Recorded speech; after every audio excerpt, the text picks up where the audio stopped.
राज्यातील 30 जिल्हे अतिवृष्टीग्रस्त 195 तालुक्यांना पुराचा फटका। खरीपातील सोयाबीन, मका, कापूस, उडीद, तूर, मूग पिकांचं अतोनात नुकसान यासह मुसळधार पावसाचा भाजीपाला, फळ पिकं, बाजरी, ऊस, कांदा, ज्वारी, हळद या पिकांनाही फटका।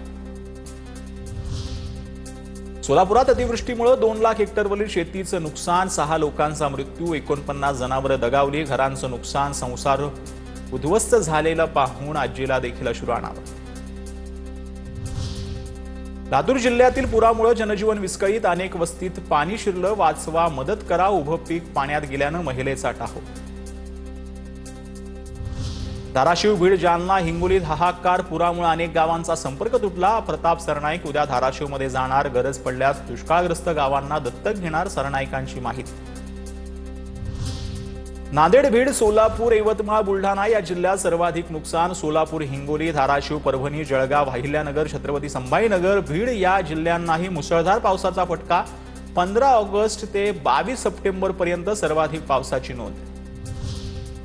हिंगोलीच्या वसमत तालुक्यातील खापरखेडा शिवारामध्ये ढगफुटी सदृश्य पाऊस, अस्मानी संकटांमुळे सोयाबीन, कापसासह भाजीपाल्याचं मोठं नुकसान। सरकारला हात जोडतो, आम्हाला मदत करा, शेतकरी महिलेला अश्रू आणावं।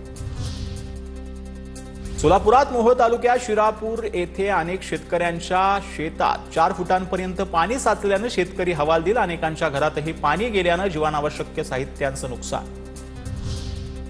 वसमत तालुक्यात काल सायंकाळी अनेक ठिकाणी ढगफुटी सदृश्य पाऊस झाला। या पावसामुळे अनेक ठिकाणचा संपर्कही तुटलाय, नाल्याचं पाणी घरात घुसलंय, शेती पिकांचंही नुकसान झालंय। याच पाण्याचे ड्रोन दृश्य TV9च्या प्रेक्षकांसाठी।